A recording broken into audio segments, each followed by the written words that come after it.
Hello everyone and welcome back to the garden. This video is about what I'm going to be winter sowing in March. Now, if you're unfamiliar with winter sowing, definitely encourage you to check out my winter sowing video, my complete guide to winter sowing. It will be very helpful.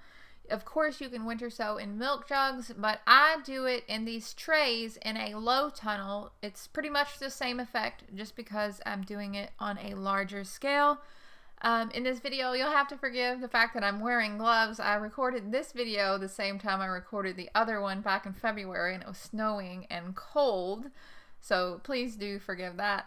Also, this one is less of an intensive planting list, but more of showing you what I'm actually going to be growing this year in my own cut flower garden. So you will see kind of some repeats, and things will be kind of out of order and chaotic and disorganized. So hopefully that doesn't bother you too much. These are seeds that are tender to frost. That means I am going to be winter sowing them at the end of March. My last frost date is usually about April 28th, so that's about a month. It's about 1 month before my last frost date. Now, when the seeds are in their trays and they have not germinated, I don't have to worry about the frost, okay? Once those seedlings have started to germinate, that's when I do have to pay attention of whether or not it's going to frost at night. So if I have seedlings that are germinated and there's a call for frost, I am going to have to either cover them or bring those trays inside. Usually just covering them with a frost blanket is more than enough to kind of combat those seasonal temperature changes as the seasons are changing, you know, as my last frost date approaches. So it does need a little bit of extra care. However, using this technique has allowed me to start so many more seeds than what I would have if I wouldn't have been doing it, okay? It would have been impossible to do this inside my house with grow lights. Anyway, without further ado, let's get on into this. These are the things that I'm going to be planting this year. First and foremost, we have some more dahlia seeds. These are the dahlias that I saved from the 2021 garden, which was a total just kind of disaster, honestly. The footage you're seeing here is of the dahlia patch from the year before last when it actually did semi-well. Just last year, it was a disaster. Growing dahlias in a very small space is pretty difficult. At least growing a lot of dahlias in a small space is pretty difficult. But fortunately, I was able to save some seeds. We also had our own seed bloom last year from our dahlias that we saved. So that's something I'm really looking forward to continuing in the future. And in addition to that, we have some seeds that I've saved from other things, such as the Floret Little Girl Zinnia mix, which I have 1 packet of seed from. And I let mostly just go to seed to save the seeds because I really wanted to focus on saving seeds this year. Also saved seed from the Dawn Creek zinnias. Dawn Creek had a fundraiser to grow zinnias from their hybrids that they are doing, and I was really excited about it. Some of them were very pretty. I saved the seeds from them. I went through and I meticulously saved seeds from each of the different colors. I even made a few crosses of my own that I thought would be really beautiful to kind of see what comes of them. And hopefully we'll get some really pretty zinnias this coming year because I love zinnias. They grow great here. You know, I just can't say enough good things about it. I'm really excited to grow some new varieties of those. In addition to those, however, I have this yellow, pink, orange combo that I've been working on for 3 years. This zinnia combo of yellow, pink, orange that I have been saving meticulously for 3 years. And it's starting to turn into something good, folks. Like, we've got something dreamy, creamy, delicious on our hands. Not delicious. I don't think you want to eat these, but we've got something really good on our hands in terms of our own little zinnia hybrid that we've created. And I have not shown you guys yet, and it's been driving me crazy not showing you guys this zinnia, but we'll get there eventually. I want to have enough stock of it before I show you guys because it's a doozy. I don't know if people are still saying doozy, but it's a doozy. I'm really excited. Anyway, enough of my rambling. Here's some more pictures of that little Flower Girl mix and some of the Dawn Creek zinnia mixes that I used in flower arrangements this year. We also had a lot of Cinderella mix, but we'll get to that a little bit later. I'm getting ahead of myself. I have to slow down. I really have been focused on saving seeds and making my own hybrids lately. So we have some gladiolus seeds. Now I know, this is technically a bulb or a corm, but I'm growing these from seeds, and I'm going to kind of create my own hybrids and see what we get. A lot of these seeds were saved from beautiful varieties, which I was really into, like this guinea one, this one that has the kind of dark brown and mahogany with a pink in the middle. Very, very gorgeous. We got some solid seed production out of this variety, and I also believe a lot of the seeds I saved came from the Forte Rosa, which is just a very, very pretty kind of peachy pink, kind of yummy pink bubblegummy tone that you see here. So it will be very interesting to see the color variations of that, and of course I'm looking forward to watching the hummingbirds again. Next we have the Luna Mix Hibiscus. This is a hardy hibiscus. I believe this type of hibiscus is hardy to zone 5. This isn't really for cut flowers. This is more for funsies, just because I like hibiscus. And of course in this video you're going to be seeing a lot more of the zinnias, such as the Ben Harry's Giant Blue Mix and the button box zinnia, which is actually just kind of like a sentimental thing. This is the first type of zinnia that I ever grew, ever. And I started growing it again recently, and I forgot how cute it is. Just the flowers are so tiny. They're the perfect little tiny accent flowers. I would say the flowers are about the size of a quarter when they bloom, and they have nice, strong stems. From Baker Creek, I bought the Astra Rose Cream Sunflower. I got a couple packets of these, even though they were kind of pricey. So these are going to be mainly like saving seeds, increase my stock seeds, because these were pricey. I think it was like $5 for 10 seeds or something. That's outrageous. Also, I have these Rudbeckia seeds from last season that I intended on growing, but I just didn't have the space and things are falling apart. We have Chimney. We have the Cherry Brandy, which is a dark kind of mahogany color. We have Cherokee Sunset. I'm trying to think. I ordered like every single type that I could find of these. I really love Rudbeckia. We have the Caramel Mixed Rudbeckia, which is a really nice collection of doubles, and I believe one called, and here is the Sahara. You'll recall we grew Sahara last year, or year before last year. Now all the years are just kind of blending together in my brain. But this is really kind of what kicked off my love of these Rudbeckia flowers, is they're so easy to grow and they bloom so prolifically. And I love the shades. The colors are just perfect for fall. They go with the different sunflowers. And I love the dark centers and the contrast. Everything about it. I just really like them. So you can see why. Anyway, we had some basil as well. I love using basil as filler foliage. And the basil flowers are quite nice as well. Not to mention the germination rates on these basils are always just really good. And really easy to grow, so especially if you're a first timer. Also had the Goldilocks Rudbeckia. I forgot to mention that one. Whoops. I believe that one is a double, just pure yellow double. That one came from Fedco. Also Prairie Sun. I believe that's another pure yellow one, but not a double, just a regular single flower with a green center. So kind of a little bit of variation there. The Timeless Mix Azuratum has long been one of my favorite azuratums to grow, just because you get all of the combination of all the colors. You get the bright blue, the regular kind of bright blue that you see so frequently. You get the deeper red, and you get this light kind of pinky peach color. Not peach, but pinky pink. I don't know how to describe it. But it's a lot lighter than the other colors, and it's definitely a contrast compared to the other colors that are available, and they grow so fast, so definitely thumbs up there. Of course the cutting garden would not be complete without the inclusion of amaranth.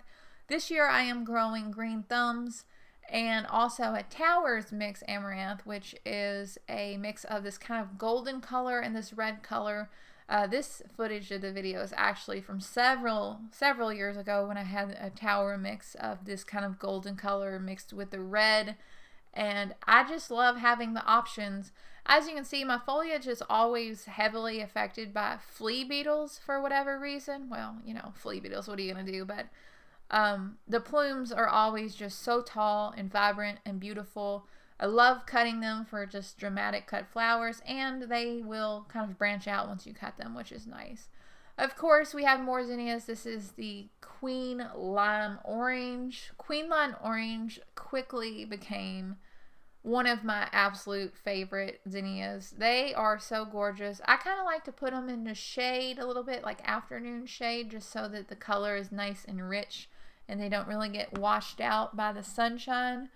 But whew, they are really something. And some of them are so double. There's something about that double look. I just can't get enough of those big, fluffy doubles like that. They are magical. Moving right along. I also have a queen mix zinnia just because I didn't want to go through and buy all the individual queens other than the orange. They're all very nice, don't get me wrong. We also have Ben Aries Giant Wine, which was one of my favorite, just a very deep, rich kind of purple wine color. Very, very lovely. Also, in terms of summer type plants that we're planting, I have a red foliated cotton, and it's important to winter sow this cotton and get an early start because here in my zone it might not bloom if I don't get an early start. It needs a long season. And I got Thai red roselle as well. Roselle is one of my favorites. I love it. You can see it in the other videos that I've made. I couldn't find the footage when I was looking for it, unfortunately, when I was making these videos. And we also got a Mississippi brown cotton, just as kind of an interesting novelty that I haven't explored yet. So I'm kind of really excited for that.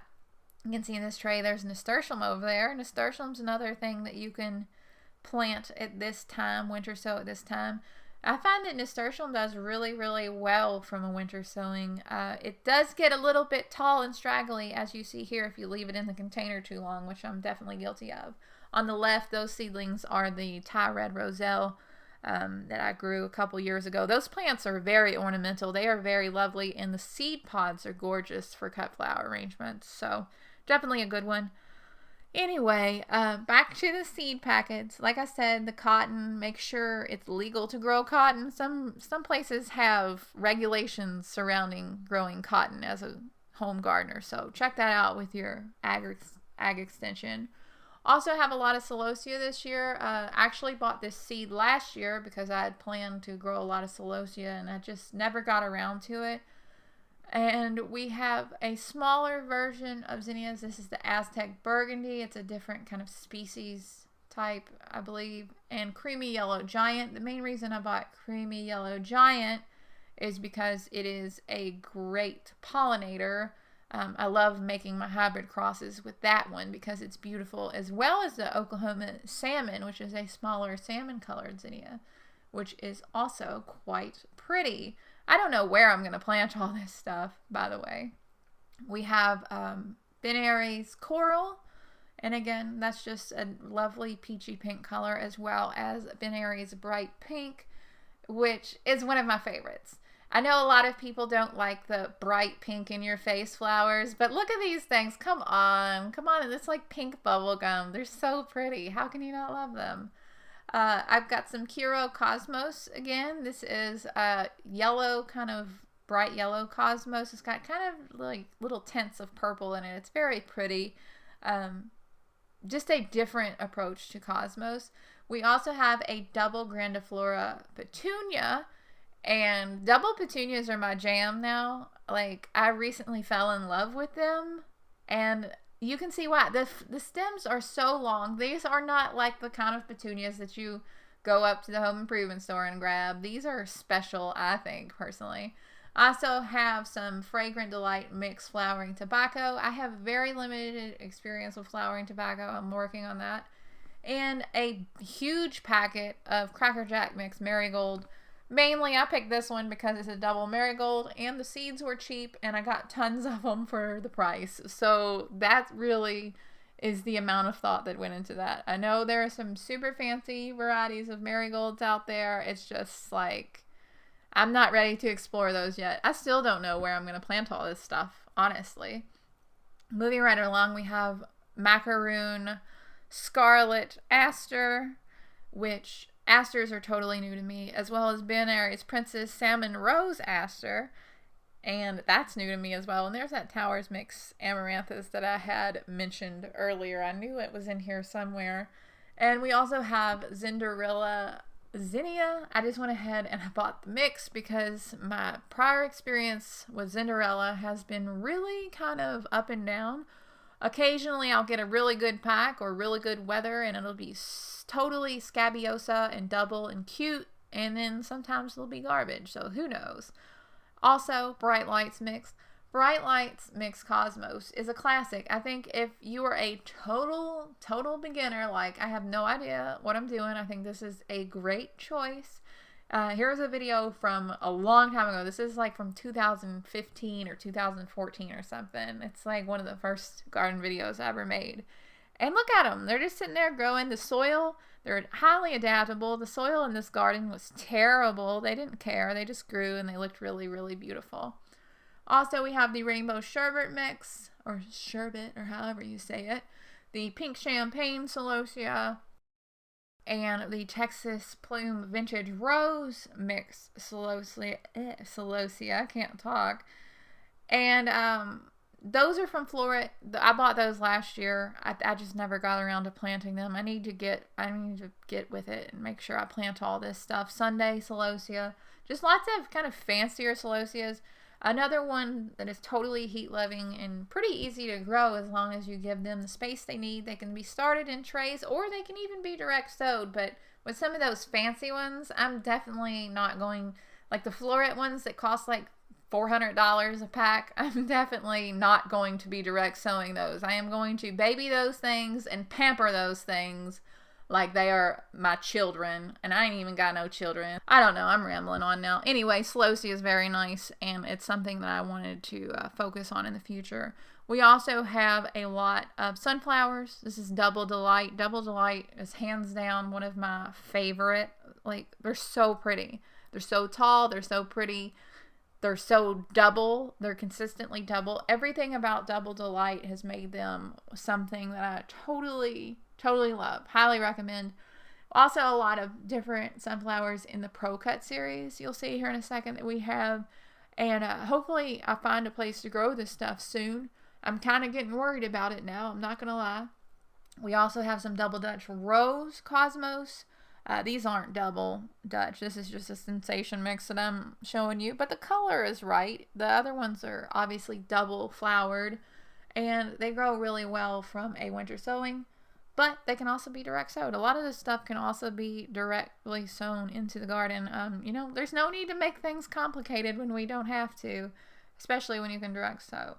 Sunflowers, Starburst Lemon Aura is another one. Also, we have Orange Ruffles, which I really like. This is the kind of ruffly, toothy ones that are very, very pretty. As well as Sundance Kid, which is one that is actually prominently double as well.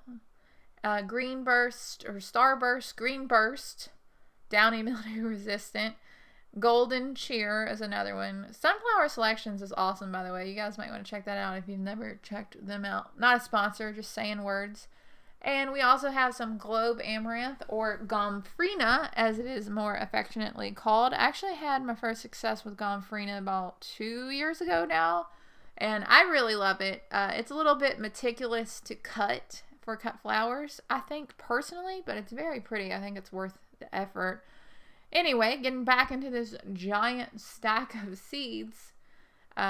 Also have some Kentucky Rainbow Corn. This is, I think it was called Damon Morgan's Kentucky Dent Rainbow Corn. It's a mouthful. But this is a field corn.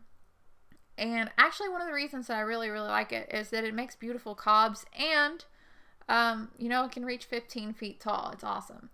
Pro Cut White Knight is another sunflower that I am growing, as well as Harlequin, which is a collection of kind of mahoganies and things like that. Double Quick Orange is a faster double one, as well as Pro Cut Brilliance and Pro Cut Bicolor, which are great single stems, and Stella Gold, which is another kind of toothy one that I really, really, really like. So, I feel like that was a lot. That's what I'm growing this year. Hopefully, other plants that you can grow winter sow this time of year, things like I don't know, Tithonia is a good option. There are really just tons of things. A lot of the herbs like basil is another good choice. Anything that is frost tender and grows kind of quickly are good choices for winter sowing about 1 month out before your last frost date. I really hope that this video was helpful. Before I finish, I should also mention that now is the time. The same winter sowing method can be used to start cuttings, okay? So if you start your dahlia tubers can be started in this exact same manner with the hoop house and trays, just like I'm showing you here. There's a video on it, pre-sprouting dahlia tubers, here on my channel you can find. And you can start your cuttings in this exact same way. You can take your cuttings, you can put them into your trays, you can put them into the winter sowing low tunnel or into winter sowing containers, and those will root with no problem. It will do great. Trust me, I've done it 1,000 times at this point. In addition to rooting your dahlia cuttings, you can also use these winter sowing bottles in the winter sowing method to start your chrysanthemum stools if you've overwintered those indoors or they're overwintering in the garden and they need a little boost, or to take chrysanthemum cuttings and to take those cuttings and root those in the bottles or in the trays and put them in your winter sowing hoop. Okay, it works great. No grow lights, no anything. By the time, you know, the last frost date rolls around, you've got these cuttings. They're ready to go in the ground. They're ready to grow. It is so easy. It's so much easier compared to the other alternatives. At least I think so personally. It's all personal choice. I hope that this video was helpful. I really do. As always, you can leave any questions or comments down below and I'd be more than happy to help. It's just one big learning process, and I know I'm constantly learning something new all the time. So I hope that it is sunny wherever you are. I hope it's a beautiful day, and I hope you're having a really great day too. I'll talk to y'all later. Bye.